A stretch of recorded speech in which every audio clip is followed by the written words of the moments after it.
파니루즈의 결혼 이야기를 두고 베르길리우스의 책에 의해서 점을 치보자고 하는데, 주사위는 싫어하죠. 방탁을해는 어떻게 주사위로 운세를 점치는 것이 부당하다고 지적했는가. 이 주사위가 나중에 또 다시 또 나옵니다. 또 좋은 의미로 또 사용되기도 하는데요. 파니루즈는 세계의 멋진 주사위 던지는 것을 더 신속하게 치료할 수 있다고 하니까 방탁을해는 기만적이고 부당하고 터무니없다라고 일축합니다. 12단계 보면 방탁을해는 어떻게 베르길리우스 식구로 파니루즈의 결혼 생활의 장례를 진단했는가. 파니루즈가 책을 펼칩니다. 16회기에 다음의 식구가 있습니다. 그는 신의 신탁에 앉을 자격이 없었고 여신의 침대에도 그의 자리는 그의 자리겠죠. 그의 자리는 없었으니 이렇게 되겠습니다. 방탁을해는 이것을 목두고 자네의 아내는 방탕하고 자네는 오뎅이 질 것이라고, 아내가 다른 남자와 관계를 가질 것이라고 얘기하죠. 파니루즈는 이건 정반대로 이해해야 된다. 그건 그런 게 아니다. 나는 오쟁이지 않는다라고 얘기를 하죠. 다음 식구를 봅니다. 뼈가 꺾이고 사지가 부서지니 공포로 몸속의 피가 얼어붙었도다. 방탁을해는 이를 그녀가 자네의 등과 배를 때릴 것이라고 해석합니다. 파니루즈는 정반대로 저가 두들겨 펼 것입니다 라고 얘기하죠. 세 번째 페이지를 펼쳤을 때 다음 시구가 나옵니다. 전리품을 훔쳐 가로채고 싶은 여인의 욕망이 불타올라 방탁을해는 자네는 오쟁이 지고 매를 맞고 도둑질을 당할 운세라고 얘기합니다. 파니루즈는 그게 아니고 정반대라고 얘기하죠. 다음 식구를 봅니다. 뼈가 꺾이고 사지가 부서지니 공포로 몸속의 피가 얼어붙었도다.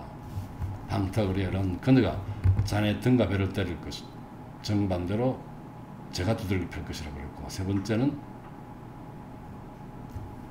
이건 아까 나왔던 얘기죠. 그렇죠. 세 번째는 다음 식구를 보면은 전리품을 훔쳐 가로채고 싶은 여인의 명에 붙어올라 아까 했었죠.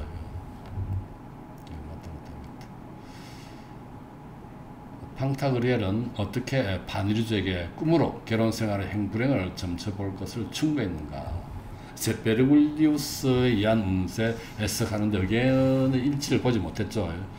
그래서 오래되고 정통적인 방법인 꿈에 의존합니다. 그래서 완벽한 해몽가가 필요하게 되고, 꿈꾸기 전에 식사와 잠이 중요하겠죠. 꿈을 잘 꾸려면 적절한 식사와 적절한 잠이 중요이라는 얘기가 또 나옵니다. 파니루즈의 꿈과 그것에 대한 본인의 해석입니다. 꿈의 미모의 아내가 저를 애지중지했고 이마 이쪽에 예쁘고 작은 뿔 2개를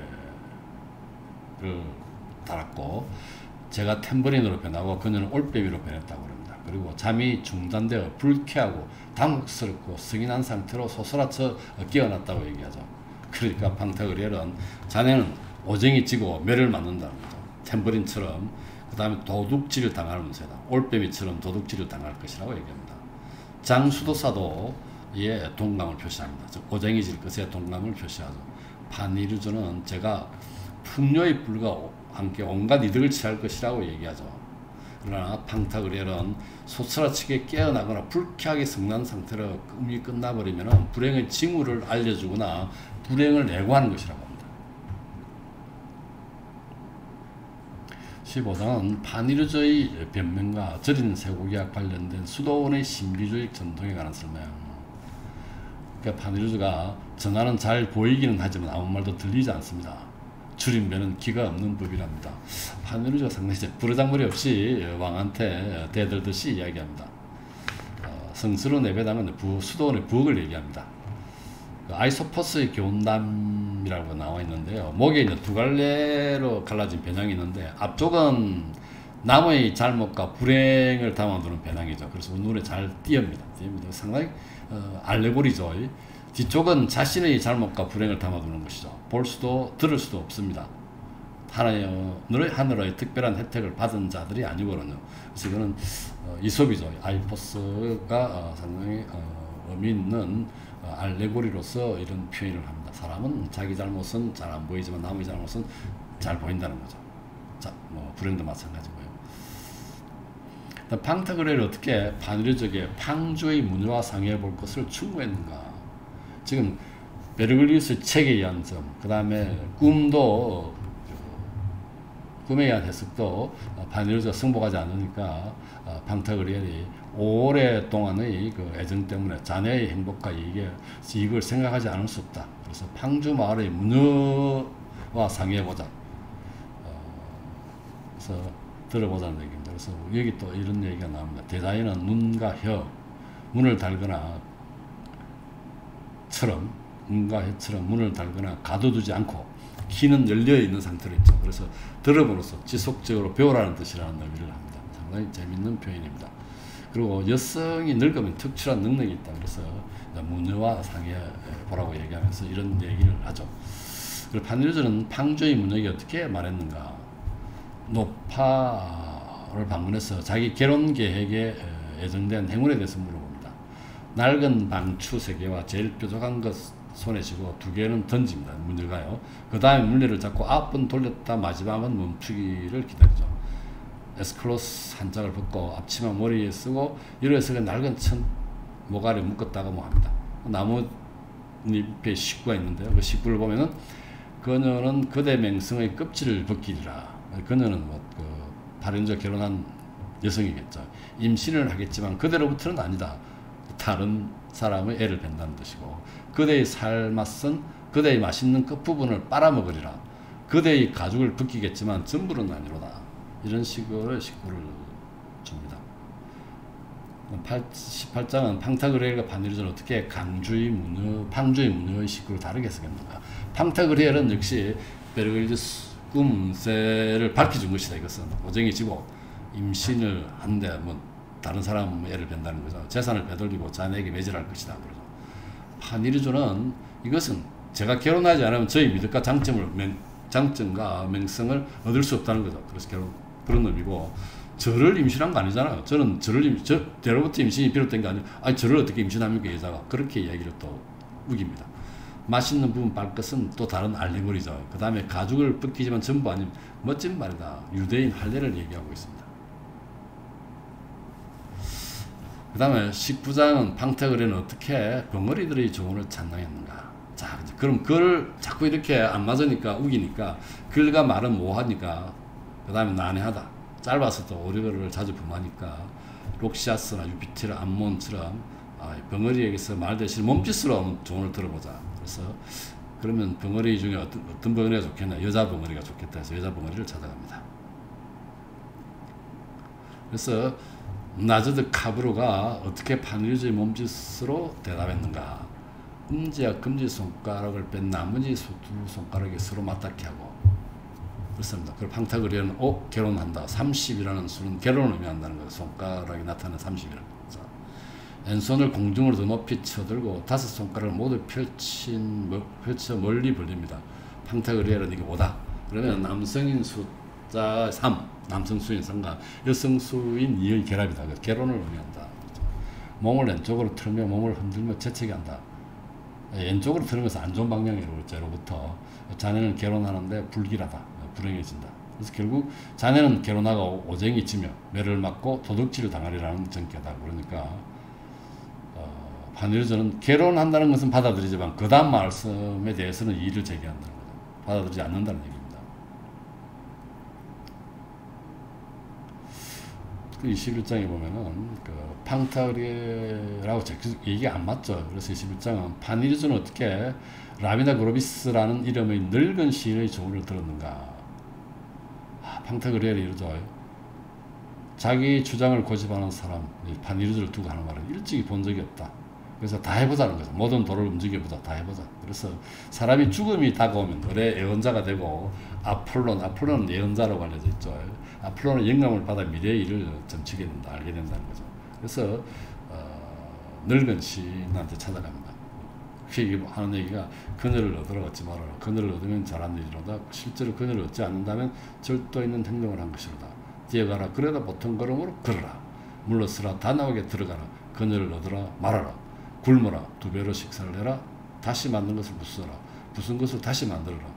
그녀의 장수와 죽음을 기원하라. 그녀를 얻으라 말하라. 이렇게 얘기합니다. 마음에 좀 안 들죠. 그래서 파니루즈가 라미다 그로비스는 이단자가 틀림없다고 합니다. 나는 그 설명에 만족할 수 없다. 선언맹제로 대답한다는 것은 A와 B입니다.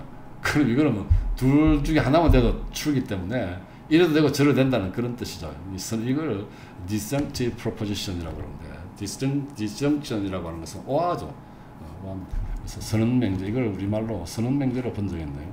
이래도 되고 저래도 A, or B, or C 이런 식으로 하면 어느 것 하나라도 맞다는 거죠. 이렇게 대답했다는 겁니다. 결혼해도 되고 안 해도 되고 이렇게 했죠. 그 다음에 23장은 파니루즈는 라미다 그로비스에게 다시 돌아가기 위해서 어떤 연설을 했는가. 돌아가지 않죠. 그를 구원하기 위해 훈계하러 돌아가서 장수도사에게 악마들에게 잡혀 내게 돈 주머니를 주고 몸에 십자가를 지니지 말라라고 하죠. 빚을 청산하고, 악마가 좋아하니까 빚을 청산하고 수도복을 걸치고 그로비스 가죽으로 된 두건을 쓰고 라미다 그로비스에 돌아가게. 나는 가지 않겠다 그럽니다.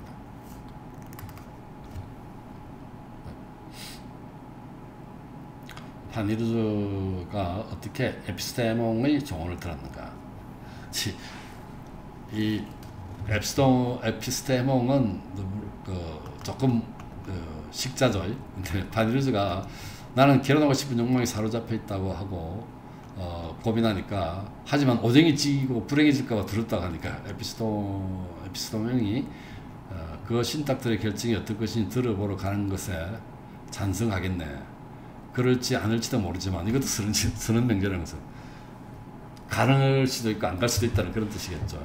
우리들이 봉사자께서 예수 그리스도입니다. 왕으로 오신 이후에는 모든 신탁들이 입을 닫아버렸고 모든 신탁과 예언들이 끝이 났다네. 이단을 섬기지 말라는 거죠. 다른 신을 섬기지 말라는 것이겠죠. 자, 그러면 오지지 제도로 여행을 가라고 합니다. 확실한 여행을 듣기 위해서 황금 사슬에 묶여있는 사투르누스가 새들에 의해 신들의 음식과 술을 공급해주고 누구에게나 확실하게 예언해준다고 그러니까 비슷하면 명백한 사기가 황당한 오하다. 나는 가지 않겠다고 얘기합니다.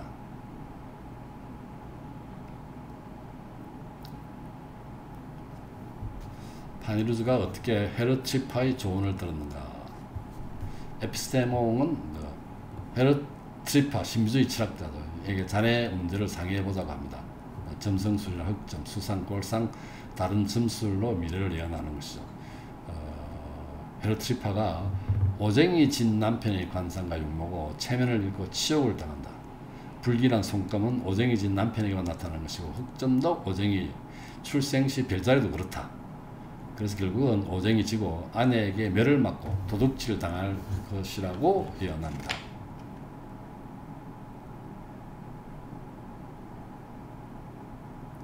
파니루즈가 어떻게 장 토메르의 조언을 들었는가. 장수도사죠. 헤르트리파의 말에 이제 화가 난 파니루즈가 장수도사에게 기분 좀 풀어달라고 합니다. 들어보기에 귀여운 불알, 장수도사에게 이렇게 친근하게 표현을 합니다. 이런 다양한 이 불알이 있어가지고 길게 여러 형태의 불알을 얘기합니다.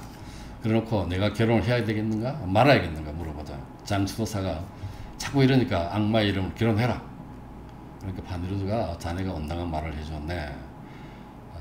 여기 아시아의 아비도스에 살던 네안드로스가 아시아 특히 그쪽 보면 아시아와 유럽 연결되는 부분이 헬레스폰투스 해협이죠. 그 해협에 한쪽이 아시아 쪽이 아비도스고 유럽 쪽이 세스토스입니다. 그래서 아시아 쪽에 아비도스에 레안드로스가 살았고요. 그 다음에 유럽 쪽에 헤로가 살았는데 이 레안드로스가 유럽의 세스토스에 사는 연인 헤로를 만나러 이 해협을 건너가게 되죠. 그래서 네투누스와 바다의 신에게 이렇게 기도합니다. 네투누스는 포세이돈이죠. 그리스에서는 포세이돈이라고 그러죠. 만일 출발했다가 당신들의 총애를 받는 제가 돌아오는 길에 빠져 죽더라도 상관없나이다. 그만큼 사랑에 절절하다는 얘기죠. 장수도사가 어떻게 쾌활하게 반유적에 조언했는가. 자네 처지에서 내가 하지 않는 일을 자네에게도 하라고 충고하지 않겠네. 자네에게 결혼하겠다고 약속하겠네. 반유주가 대답합니다. 그래서 장수도사는 어떻게 오정이 지게 될 것을 걱정하는 반유주를 격려했는가. 시간은 모든 사물을 해체시킨다네. 반유주는 내게 노쇠의 징후가 보이는 것은 사실이네. 이 네 개가 내조 그 반유주에게 노쇠의 징후가 보이는 것은 사실이네. 팡타그리엘 전하를 보필하러 오랜 부재 기간에 내 아내가 나를 오정이 지게 만들지 않을까 두렵다고 얘기하죠. 그래서 장수도사는 운에서 오정이 지는 사람은 없다나. 오정이 진다면 따라서 자네는 아내는 아름다울 것이고 따라서 이렇게 비유적으로 이거 상당히 비논리성을 좀 부각시키고 있죠. 따라서 말도 안 되는 것을 따라서 그러니까 따라서 자네는 많은 친구들을 갖게 될 것이고 따라서 자네는 구원받을 것이네. 비논리적이죠. 이 표현들이. 이것이 수도원의 상투적 표현이지. 자네가 잃을 것은 아무것도 없지. 자네의 운명이 이와 같다면 이에 대항하기를 원하는가? 자네는 알지 못한 채 오정이 지는 것보다 아무 이유 없이 질투하는 남편이 되는 편을 택하겠는가 하고 공부합니다. 반유주는 이도 저도 싫다. 그럼 결혼하지 않는 편이 내게 나을 것 같다고 얘기합니다. 그러나 장수도사가 한 가지 방법을 가르치죠. 한스 카르베로의 반지를 끼고 있으면 오정이 지지 않는다 그러죠. 아내가 다른 남자와 잠자리를 하지 않는다고 이야기를 충고를 해줍니다.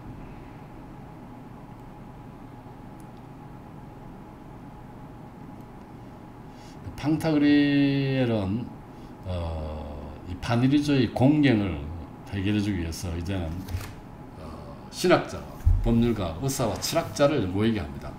지금까지는 베르길리우스에 의한 꿈에 의한, 그다음 방조의 무녀, 벙어리 나저드 카브로, 늙은 시인 라비다 그로비스, 그다음 헤라 지파, 신비주의 철학자죠. 이렇게 다 불러서 했는데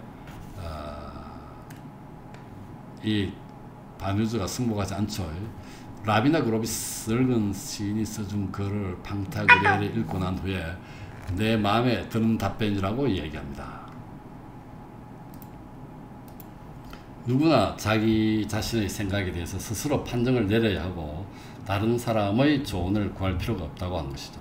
그래서 우리의 존재와 소유물은 영혼과 육신, 재물로 이루어져 세 가지 영혼, 육신, 재물로 이루어져 있고, 그래서 신학자 히포타테를 부르고 의사, 육신을 위해서, 영혼은 신학자가 되겠죠. 의사는 롱디발리스, 법률가 브리두아를 초대합니다. 그리고 피타고라스식으로 4가 완벽한 수라고 얘기하나 봐요. 그래서 철학자 트루요강 그 네 사람을 부릅니다. 그래서 신학자, 의사, 법률가, 철학자를 초대하는 것이죠. 롱디발리스는 지금 결혼한 상태입니다. 그리고 히포타테는 과거나 지금이나 결혼하지 않았다는 거죠. 결혼하지 않았습니다. 결혼한 적이 없는 사람이고, 브리두아는 결혼을 했지만 지금은 아닙니다. 뭐 혼자인 것 같아요. 트루요강은 전에도 결혼한 상태, 지금도 결혼한 상태로 되어 있습니다. 이런 것도 보면은 이 초청을 받은 참여자 심포지엄에 참여하는 사람들의 균형이 잘 잡혀져 있다라고 볼 수 있겠습니다. 여기까지 일단 또 한번 끊어보겠습니다. 그래서 이렇게 이제 네 사람을 부르게 되죠. 팡타그리엘의 심포지엄을 열게 된다는 것입니다. 자, 여기까지 끊겠습니다.